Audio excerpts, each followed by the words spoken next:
Hər vaxtınız xeyir. Gəlin bugün birgə bir səyahətə çıxaq. Amma bu adi səyahətlərdən olmayacaq.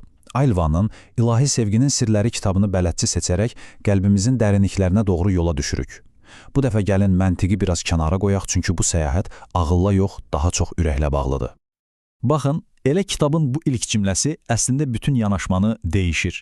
Yəni bizə deyir ki, axtardığınız o ilahi qüvvə hardasa uzaqda, çata bilməyəcəyiniz bir yerdə deyil. Əksinə o elə yanı başınızdadır. Hər bir duanı, hər pıçıltını eşidən canlı, qayğıkeş bir varlıqdır. Bir anlıq bu fikri düşünün. Bu həqiqətən də hər şeyi dəyişdirə bilər, elə deyilmi? Bilirsiniz, hər birimizin içində bir boşluq, bir həsrət hissi var. Bəzən heç adını da qoya bilmirik, amma nəsə axtarırıq. Bir məna, bir bağlılıq, bir cavab. Bax, bu kitabın çıxış nöqtəsi də elə bu universal həsrətdir. İndi gəlin işin ən təsirli tərəfinə.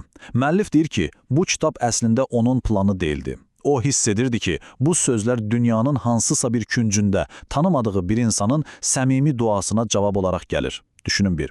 Bu o deməkdir ki, bu kitab sadəcə kağız və mürəkkəbdən ibarət deyil. Bu, iki ruh arasında qurulan görünməz bir körpüdür.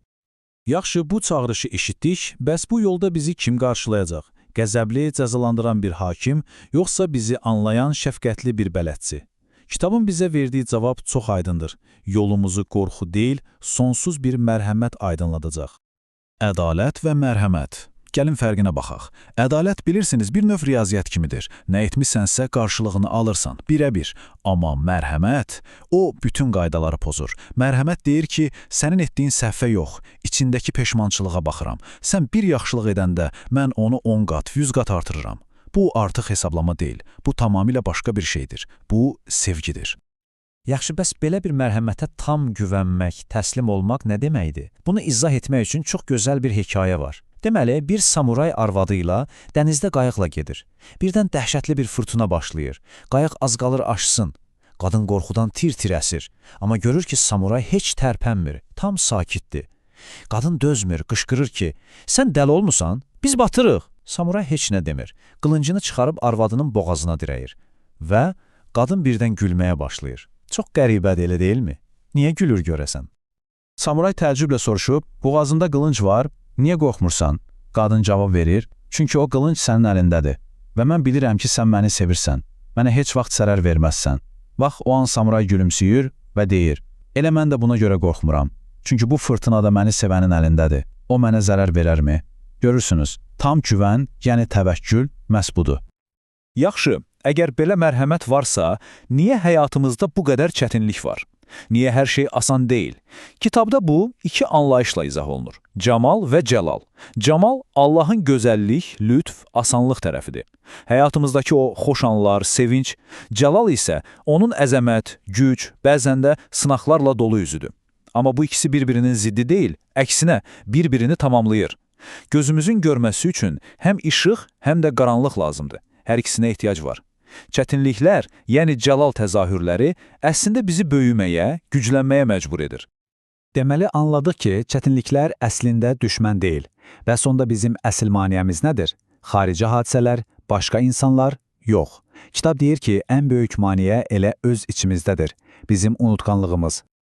Gəlin günah kəlməsinə bir anlıq tamamilə fərqli bir pəncərədən baxaq. Bu sözün kökü qədim Yunancadan gəlir və əslində oxçuluq termini olub. Mənası da hədəfdən yaymaq deməkdir. Təsəvvür edin, bir oxçusunuz, oxu atırsınız, amma hədəfə dəymir. Bu sizi pis bir insan edirmi? Əlbəttə yox. Sadəcə nişangahınız yaymış oldu.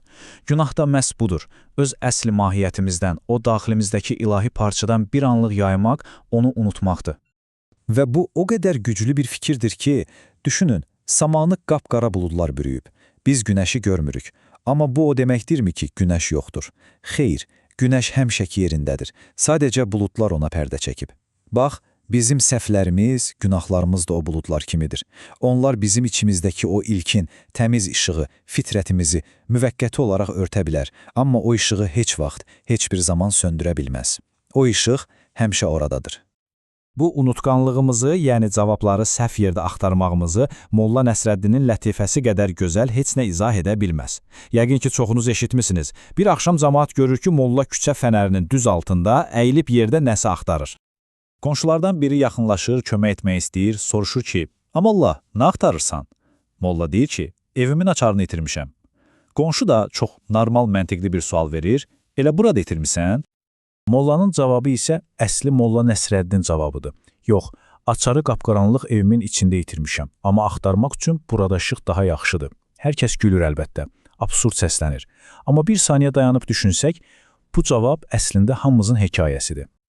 Axı biz də eyni ilə molla kimi davranmırıqmı?